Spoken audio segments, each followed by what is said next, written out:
일부 과학자들에 따르면 200여 년 전 미시시피강 동쪽에서 발생한 역대 가장 강력한 지진은 아직 끝나지 않았다고 합니다.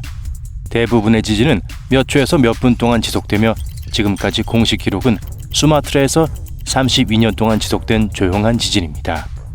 이 슬로우 슬립 이벤트는 대규모 지진과 쓰나미를 촉발했어요. 뉴마드리드 지진이 여전히 여진을 일으키고 있는 것이 사실이라면 이 슬픈 목록에 새로운 최고 기록이 추가될 겁니다. 지진은 1811년 12월 인구 밀도가 낮은 아칸소 북동부 지역에서 강력한 지진과 함께 시작됐어요. 거의 1600km 떨어진 백악관에서도 흔들림을 느낄 수 있었고 더 멀리 떨어진 보스턴에서도 종소리가 울렸습니다. 심지어 거대한 미시시피 강이 몇 분 동안 집안이 이동하면서 생긴 새로운 폭포비로 거꾸로 흐르기도 했어요. 미주리주의 뉴마드리드 마을은 이 재해로 완전히 사라졌습니다. 이듬해 1월 말까지 지구는 가만히 있지 않았고 상황은 다시 심각해졌습니다. 이번에는 오하이오 강과 미시시피 강이 만나는 지점, 바로 미주리주 부츠힐에서 대규모 지진이 발생했어요. 지질학자들은 뉴마드리드 단층이 파열되면서 인근 릴풋 단층에 더 큰 부담을 준 것으로 보고 있습니다. 더 이상 악화될 수는 없다고 생각했을 때 2주가 더 지나고 릴풋 단층이 뉴마드리드 깊숙이 파열되었습니다. 뉴마드리드에서 남쪽으로 약 24km 떨어진 테네시주에서는 집안 융기로 인해 릴풋 호수가 생겼어요. 수천 그루의 나무가 떠다니고 수 에이커의 숲이 지진으로 찢겨나간 가운데 증기선이 강을 따라 유유히 흘러가고 있었습니다. 257km 떨어진 미주리주 세인트루이스에서는 건물이 심하게 파손되었고 644km 떨어진 오하이오주 신시내티에서는 굴뚝이 무너졌습니다. 1600km 이상 떨어진 캐나다 몬트리올에서도 사람들이 땅의 흔들림을 느꼈어요. 지진학자들은 1974년 이후 뉴마드리드 지진대에서 매년 약 200회의 작은 지진이 발생했다고 기록했습니다. 일부 연구자들은 이 중 최대 30%가 1811년과 1812년에 발생한 대지진의 여진으로 추정하고 있어요. 지각 활동이 많지 않은 미국 일부 지역에서는 큰 지진이 발생한 후에도 이러한 여진이 몇 년 심지어 몇 세기 동안 계속 울릴 수 있습니다. 여진은 본진으로 인해 쌓인 스트레스를 지구가 방출하는 방식입니다. 첫 번째 지진으로 땅이 흔들리면 근처의 암석에 엄청난 압력이 가해져요. 그리고 바위가 더 이상 견디지 못하면 균열이 생겨 더 큰 흔들림이 발생하는데 이것이 여진입니다. 여진은 특히 본진 직후에는 매우 강렬할 수 있지만 시간이 지남에 따라 약해집니다. 모든 과학자가 현대 지진이 200년 전의 지진과 관련이 있다는 데 동의하는 것은 아닙니다. 우리는 대부분 단층을 지구의 판이 만나는 선과 연관시켜요. 하지만 북미판의 중심 바로 아래에는 단층 네트워크가 존재합니다. 이 단층들은 북미 대륙이 로디니아라는 초대륙의 일부였던 7억 5천만 년 전의 유물과도 같아요. 로디니아가 분리되기 시작하면서 현대 중서부 지각 아래 깊숙이 이어지는 지각의 약한 지점인 이 균열을 남겼습니다. 이것이 지진의 작용을 설명할 수 있어요.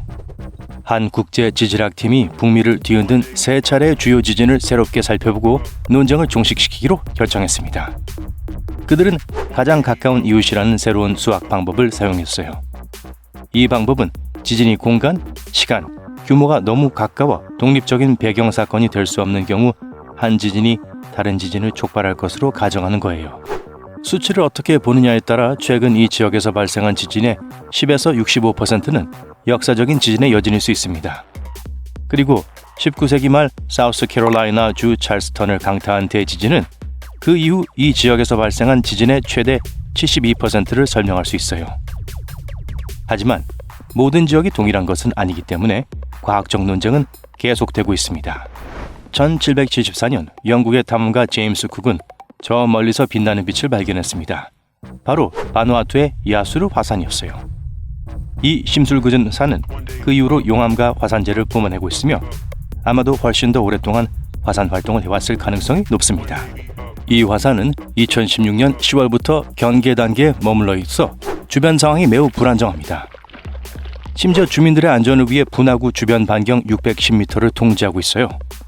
화산재, 가스, 증기를 뿜어내는 중저강도 폭발이 있었고 분화구 밖으로 물건을 던지는 더 큰 폭발도 있었습니다.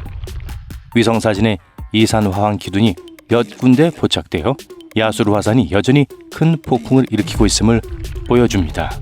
시칠리아 인근 화산섬 중 하나인 스트롬볼리는 공식적으로 가장 오래 지속해서 분출하는 화산으로 기네스 세계 기록을 보유하고 있습니다. 이 화산은 2400여 년 동안 불타는 쇼를 계속하고 있어요. 고대 선원들은 지중해 등대라는 별명을 붙였어요. 대부분의 경우 스트롬볼리는 불꽃을 뱉어낼 뿐입니다. 하지만 가끔 용암을 뿜어내거나 적당히 높은 분수를 뿜어내기도 해요. 때때로 증기로 인한 분출을 엿볼 수도 있습니다. 2억 년 전 세계는 한 번도 아니고 두 번도 아닌 4번의 대규모 화산 폭발로 판도를 바꾸며 큰 변화를 겪었습니다. 이 모든 일은 현재 브리티시 컬럼비아와 알래스카에 걸쳐있던 초대형 화산이었던 랑겔리아에서 일어났어요. 이 화산 활동은 공룡이 고양이 크기의 동물에서 쥐라기 공원에서 보았던 거인으로 성장하는 데 도움을 주었을지도 몰라요. 이 화산 활동은 200년의 우기를 시작했어요. 전 세계를 덮고 습하게 만들었고 공룡들은 이 비를 정말 좋아했어요. 연구자들은 이러한 비밀을 밝히기 위해 중국의 고대 호수 아래 퇴적층을 깊이 파헤쳤습니다. 그들은 화산재와 수은의 흔적을 발견했는데 이는 거대한 화산 폭발의 분명한 징후였어요. 이산화탄소 수치가 급격히 상승해서 대기가 뜨거워지고 비가 쏟아지는 탄소 신호가 있었습니다. 이 모든 일은 4차례에 걸쳐 일어났고 각각 엄청난 화산 폭발에 의해 촉발됐어요. 호주 시드니에서 그리 멀지 않은 국립공원에는 최소 6,000년 동안 지하 깊은 곳에서 불이 활활 타오르고 있는 곳이 있습니다. 이곳을 불타는 산이라고 부르는데 이 화재는 지표면 아래의 석탄층을 태우는 탄층 화재입니다. 이 지하 화재는 한 번 시작되면 진압하기가 거의 불가능해요. 이 불덩어리는 폭이 최대 9m에 달하고 매우 뜨겁지만 불꽃은 없고 연기가 피오릅니다. 이 불은 1년에 약 1m의 속도로 서서히 번지고 있어요. 19세기에 한 지역 농부가 처음 발견하고 화산이라고 생각했습니다. 이곳에 오랫동안 살아온 사람들은 이곳을 신성한 장소라고 믿어요. 그들은 요리와 공예 도구로 사용했으며 과부의 눈물이나 영웅의 횃불에서 시작되었다고 말하죠. 하지만 전문가들은 번개나 석탄이 산소와의 상호작용으로 인해 여름철 바비큐처럼 뜨거웠을 수도 있다고 생각해요. 어떤 사람들은 공룡이 지구를 돌아다니기 전부터 불타고 있었을지도 모른다고 말합니다. 이 산이 얼마나 오래 타오를지 어떤 방향으로 움직일지는 아무도 정확히 알 수 없어요. 현재 석탄에는 인간의 개입 없이도 수세기 또는 수천 년 동안 연소할 수 있는 충분한 산소가 있습니다. 불은 거대한 오븐처럼 산을 가열해서 산을 갈라지게 하고 무너뜨리며 더 많은 산소를 끌어들이고 있어요. 인간이 조치를 취하기로 결정하더라도 이러한 탄층 화재를 진압하려면 트럭 한 대 분량의 물과 액체 질소가 필요합니다. 몇 년 전 탐험가들은 작은 강이 내려다 보이는 절벽 가까이에서 연기가 피어오르는 것을 발견했어요. 이 탄층이 앞으로 어떤 결정을 내리느냐에 따라 앞으로 수십 년 동안 이곳에 극적인 변화가 일어날 수 있습니다. 훨씬 더 뜨거운 연로 불길이 치솟을 수도 있고 탄층이 깊숙이 들어가 스스로 꺼져 연기가 피어오를 수도 있어요.